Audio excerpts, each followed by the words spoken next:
Vale, vamos a ir directos al grano. Hoy, en este análisis, vamos a diseccionar una de las emociones más intensas, antiguas y sinceramente peor comprendidas que experimentamos. Durante siglos, las películas y las canciones nos han vendido este cuento de que los celos son una prueba irrefutable de amor verdadero o de pasión extrema. Pero, ¿y si le damos una vuelta a eso? ¿Y si no tienen nada que ver con el amor, sino que es un sistema de alarma biológico y psicológico brutalmente complejo? A lo largo de esta explicación vamos a entender exactamente por qué las personas sienten celos y, lo más importante, cómo esta emoción puede afectar tanto positiva como negativamente a la salud de nuestra mente. Y fijaos qué interesante, porque el panorama se amplía de inmediato. Tenemos esta manía de pensar que los celos son exclusivos de las parejas románticas, pero la realidad es mucho más amplia. En realidad, es una respuesta humana absolutamente fundamental ante la simple idea de perder cualquier cosa que consideremos valiosa. Hablamos de perder estatus, poder, el reconocimiento en el trabajo o incluso el lugar de mejor amigo. Es una reacción automática ante la posible pérdida de recursos vitales en nuestro entorno social. Pasan las familias, pasan las oficinas y pasan los grupos de amigos. Así que llegamos a un cambio de paradigma que hay que grabarse a fuego. Sentir celos no significa amar a alguien profundamente. Punto. Es un mito y, la verdad, uno bastante destructivo. El amor auténtico y sano se construye sobre la confianza, la libertad y el respeto. Esta otra emoción de la que hablamos hoy viene de un lugar totalmente distinto. No se trata de dar afecto, sino del miedo visceral a perderlo. Para que no nos perdamos, este es nuestro plan de ruta para hoy. Primero veremos la biología y por qué nuestro cerebro hace esto. Luego las raíces psicológicas del miedo. Pasaremos a diferenciar la línea fina entre lo sano y lo tóxico. Veremos el impacto real en la salud mental. Y para terminar, cómo gestionar todo este lío de forma inteligente. Arrancamos con el primer punto, esa biología que actúa como un auténtico mecanismo de supervivencia. Hay que entender que el cerebro desarrolló esta alerta durante miles de años. Y sorprendentemente, la neurociencia ha demostrado que las mismas áreas del cerebro que procesan un dolor físico se encienden con el dolor emocional. Imaginemos que acercamos la mano a una sartén ardiendo. El dolor físico salta al instante para que quitemos la mano, ¿verdad?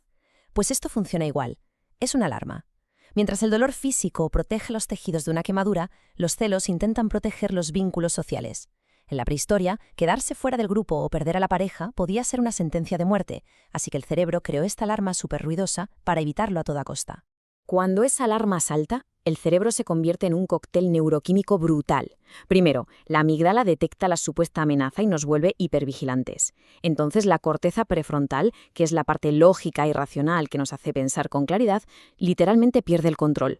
Por eso vemos a gente inteligentísima actuando de forma totalmente irracional. A la vez, el sistema de recompensa nos corta el grifo de la dopamina, creando una obsesión tremenda. Y, como guinda del pastel, el cortisol se dispara, inundando todo el cuerpo de puro estrés, un secuestro en toda regla. Pasamos al segundo bloque. Ya sabemos qué hace la química, pero ¿cuáles son las raíces psicológicas que disparan esa alarma? Básicamente, todo se reduce a 5 núcleos, 5 vulnerabilidades internas. El primero es obvio, el miedo a perder exclusividad.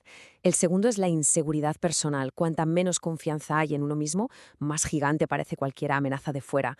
Luego está el apego emocional, que ahora comentaremos. El cuarto es esa manía automática de compararnos socialmente con gente que parece tener más éxito o ser más atractiva. Y el quinto, un deseo inmenso y persistente de tener el control absoluto sobre nuestro entorno y nuestra estabilidad.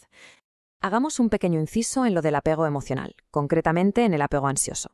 Es un patrón en el que se vive con una necesidad constante de validación. Quienes tienen este tipo de apego viven aterrorizados por el abandono y sobrepiensan cualquier mínima señal. Una mala cara, un mensaje que tarda en contestarse y el cerebro ya está imaginando traiciones. Es vivir buscando constantemente que alguien nos confirme que estamos a salvo, para poder apagar esa maldita alarma interna. Y ojo a esto, que no se suele decir mucho. A veces, ese dolor tan insoportable que se siente no viene de un amor inmenso que está en peligro. Viene simplemente del ego magullado. Cuando perdemos el centro de atención, cuando alguien nos reemplaza o nos quita poder en un grupo, nuestra identidad se tambalea. Esa lucha por sentirnos superiores o importantes genera una angustia que es facilísimo confundir con problemas de amor, cuando en realidad es literalmente puro ego pidiendo auxilio.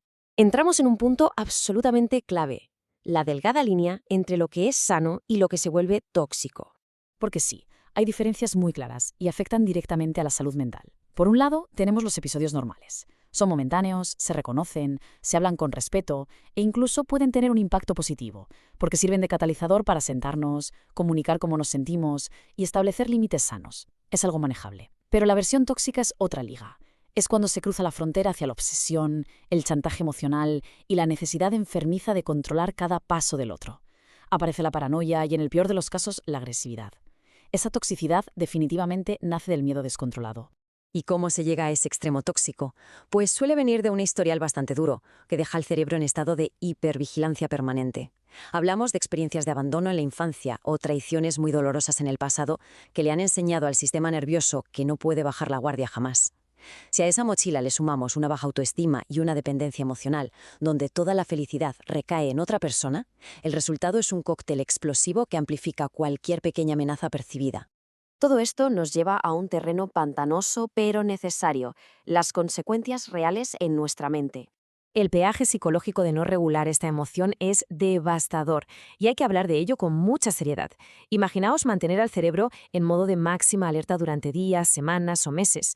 Agota por completo todos los recursos mentales. Quienes se quedan atrapados ahí desarrollan una ansiedad crónica paralizante. La obsesión no deja dormir, provocando insomnio severo. Se vive en una paranoia donde cualquier detalle confirma los peores miedos. La persona pierde su propia identidad porque solo vive en función de esa amenaza y, tristemente, este caos a menudo se convierte en violencia emocional hacia los demás. Llegados a este punto, hagamos una pausa para pensar en algo superactual. ¿Por qué nos hacen tantísimo daño las redes sociales cuando hablamos de esto?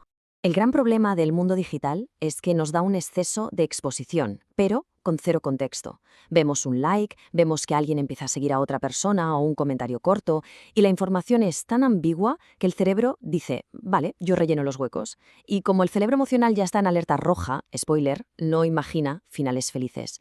Se monta unas películas tremendas, inventando e inflando amenazas de una forma que duele muchísimo, pero que en el fondo es pura ficción. Bueno, vamos a darle la vuelta a esto. Pasamos a la última sección. ¿Cómo gestionar todo esto para retomar la paz mental? Sí, se puede salir de la hipervigilancia y hay 5 pasos clave. Primero, identificar de dónde viene realmente el miedo. ¿Hay pruebas objetivas o es el miedo interno haciendo ruido? Segundo, trabajar la autoestima a fondo. Estar bien con uno mismo es el mejor chaleco antibalas. Tercero, un esfuerzo consciente por no sobreinterpretar tonterías ambiguas, especialmente en redes. Cuarto, la comunicación directa. Hablar las cosas claras destruye los escenarios imaginarios al instante. Y quinto, el más difícil pero vital, aprender tolerancia emocional. Hay que aceptar que vivir conlleva cierta incertidumbre y soltar ese deseo agotador de querer controlarlo todo. Para cerrar este análisis, quiero que reflexionemos sobre una sola frase. En el fondo, los celos son miedo. Es una batalla silenciosa contra el pánico a no ser suficiente, a que nos reemplacen o a quedarnos solos. Una vez que entendemos que no es exceso de amor, sino nuestras propias vulnerabilidades y nuestro ego pidiendo seguridad, todo cambia. Así que la próxima vez que esa alarma suene en la cabeza, la pregunta clave es, ¿le vamos a dejar al miedo tomar el control y dañar la salud mental? ¿O vamos a usar ese aviso para mirar hacia adentro y sanar nuestras propias inseguridades? Ahí lo dejo.